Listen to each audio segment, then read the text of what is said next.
All right, hello. Got a beautiful sunset behind me. Figured that right now could be a good time to talk about. Ooh, hope y'all can see that. I guess something that I wanted to bring up is conflict between two ideas that I think that I've talked about. One of them being freedom versus responsibility, which is brought up in Man's Search for Meaning, a book written by Viktor Frankl.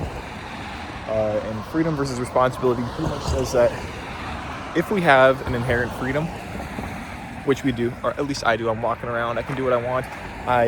To the most extreme extent of not having your own freedom, you are, as an adult, pretty much just being a slave. Viktor Frankl was in a concentration camp and he did not have his own physical freedom. The only freedom that he had was that of his attitude, right? So, freedom and responsibility. If you have freedom, you are obliged to also have responsibility about that freedom, such that you do that which is best for yourself. You're responsible to make choices about your freedom and not just let things go how they are. At least that's how I've interpreted it. I'm responsible to make the best choices for myself because I have this freedom to do so. And the other side of the argument is what a concept brought up in Neither Wolf Nor Dog, which is a book written by Nurburn, where I do not have freedom. I do not have freedom because I, as a person, yearn for freedom. And I do that through wanting to own things. In this world with buildings and cars and all that stuff, what do so many people want? They want, money. They want to buy big houses. They want to buy cars. They want to buy boats. They want to have all that stuff so they can have the freedom. Well, I guess so they can, because they yearn for freedom. There's a runner. Because they yearn for the freedom to do that which they want with that which they want. What do I mean by that? I mean that every single one of these cars on the street, every single one of those buildings, because of the society that we live in, is owned by someone else and by law is not mine. They're all cages, places that I cannot go, things that I cannot access, right? And this land, this beautiful land, owned by the railway, I cannot access that. No trespassing. These buildings, I cannot go inside of anyone's house. No trespassing. It's against the law, right? So I do not have the freedom to do virtually anything outside of the law or in this world. Along with that, I don't even own this street. Minneapolis owns this street. I can walk on it. I have the ability to walk on it, but I'm surrounded by cages. A cage in that house, a cage in that house, a cage in that house. The street right here is a cage because I cannot walk on it or I die, and I can't go in any of these houses. So I inherently don't have very much, I guess, freedom I am not free because I yearn for freedom through owning things, right? The opposite of that would be to be free, and the only way to be free is to not want to own anything, and the only way that would be possible is to live in a society that, I guess, land and things that are necessities for life are shared, right? Sunset's going down a little bit. It's still a really beautiful color. It's giving like an orange hue on the screen, but it's a little bit more pink. So there's conflict between those two concepts. The concept that I am inherently free and I must take responsibility about that freedom, but also the concept that there are many, many cages around me and that I inherently am not free because I yearn to be free, because I yearn to own things, right? So what is the intersection between these two I guess, ideas? What are the intersection between these two concepts, right? Well, this is something that I think should be said. It's that while we do live in a society that does not, where according to what I've said from neither wolf nor dog, one cannot be free, in that one is surrounded by cages, one yearns to be free through owning things. And one cannot be free because one cannot own everything. The only condition would be to own everything / share everything if one were to be free, right? And that's due to law. Just like no trespassing laws and all that crap, right? Saying that you are inherently unfree is true. But also, in this society, we have freedom about our actions. Maybe I hope that I'll summarize this well, but essentially, the freedoms that we do have right now, I'm free to walk, I'm free to film, I'm free to, I don't know, look at this car. Ready? I'm gonna film that, and nobody's gonna shoot me. Nobody's gonna detain me for taking a video of a car, right? Or walking or talking or speaking my thoughts, right? I have civil rights and I have my freedoms within my unfree society, right? So what what am I getting at here? And with my freedoms, I take responsibility about them such that I can take action and have some agency about the freedom that I have some agency and do what I want about the freedom that I have. Intersection here is that while we do live in a society that has many cages, and that the society endorses us to want to own things because we want our own freedom, because we want by owning things we gain, especially property, we gain a little bit more freedom, although we know that we, maybe not consciously, but we will never stop yearning for more because of the will to own, because of the will for freedom, right?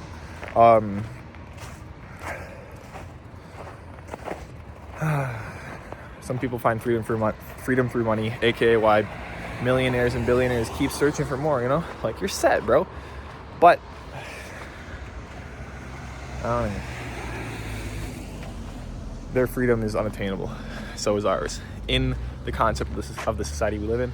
But within that, we do have inherent freedoms in that I can choose to work.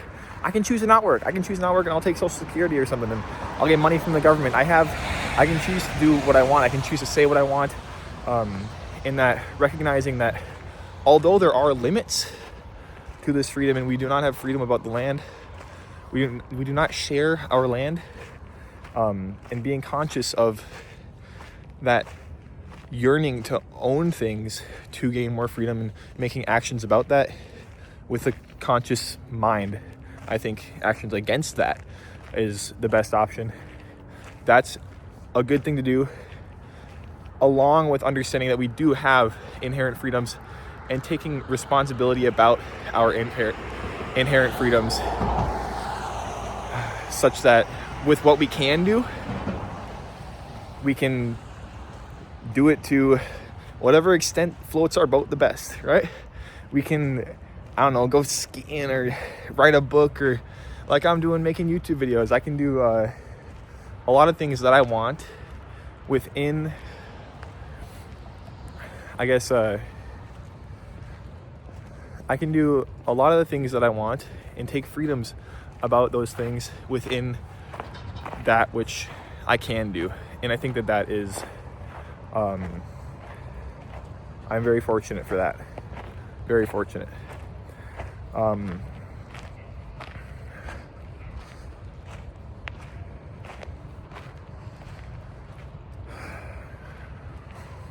And one final thing, I guess I should say, is that I have the freedom to detest and to defy or deny the concepts of owning things, the concepts of, I understand the law, I don't want to go to jail, so I'm not going to break into that person's house, right? But what I do have is the ability to speak online and speak against it. And I say that me saying these words, hopefully someone views this and they're like, you know what, he's kind of spitting, you know, I'm gonna think about that. Like, I have the ability to do that.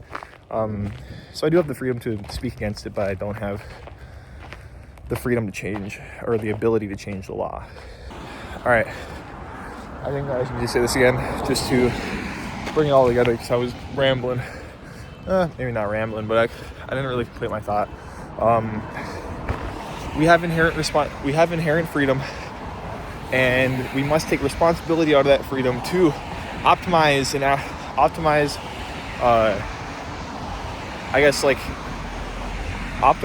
the life that we want, but also actualize that life that we want, or optimize like our life, actualize the life that we want.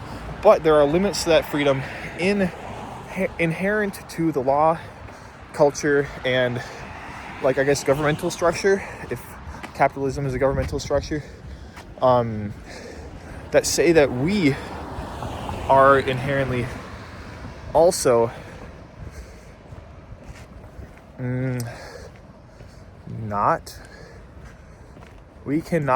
that says that we cannot be free,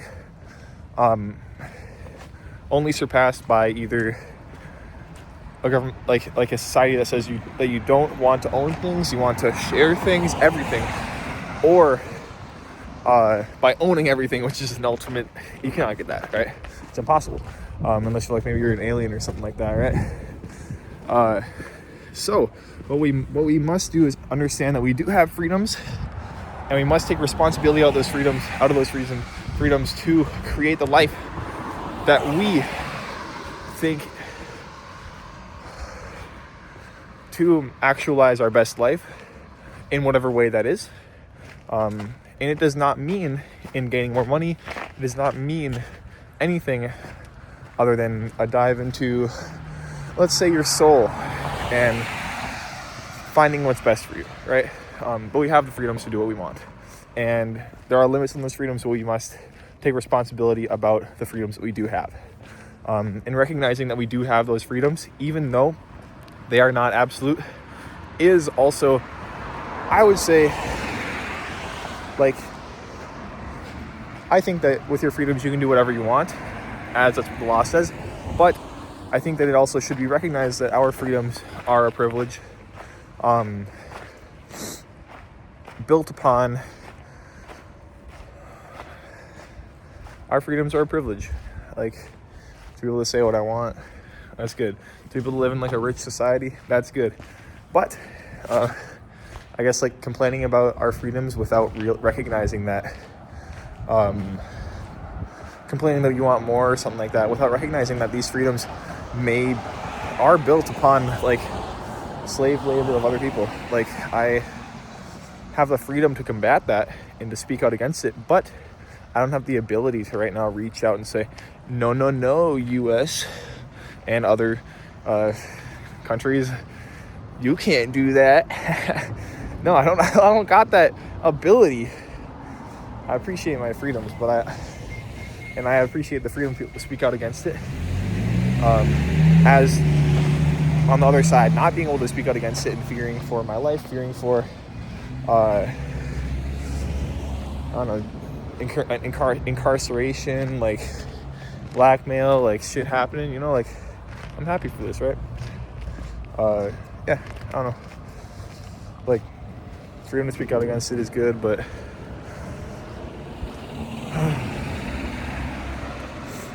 should recognize that we got it pretty good here. All right, so one more thing that came to mind is you should also, or I say should, you can also recognize in the case that, or recognize that in like the current United States, or I guess Northern America, that used to be like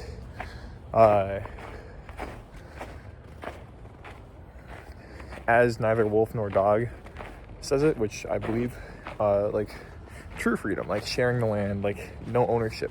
The land, it was not that I owned the land that I was on, it was that I lived with it.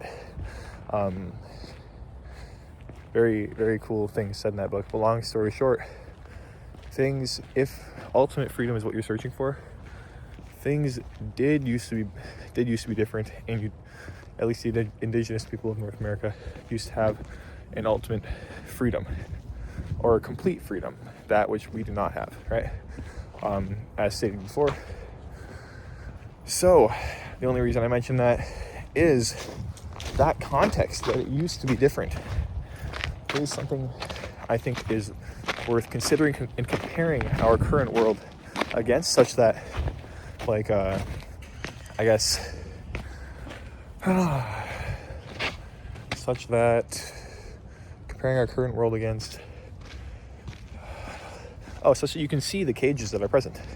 And I think that if you're present to, or aware of those cages, you're like, man, like, truthfully, bro, I don't subscribe to wanting to own as the purpose of my life, because I'm searching for freedom, right? And maybe that'll help you lead a different life that is less confusing, or less, if you find that purposeless after hearing that, then less purposeless, right? Yeah.